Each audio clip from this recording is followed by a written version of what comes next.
না।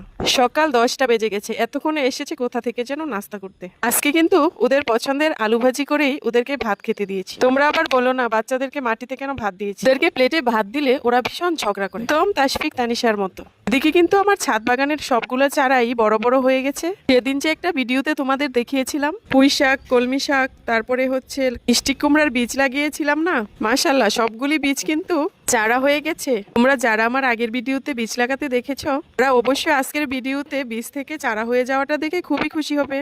পেয়ারা গাছটাতে তানিশা পানি দিয়ে দিচ্ছিল।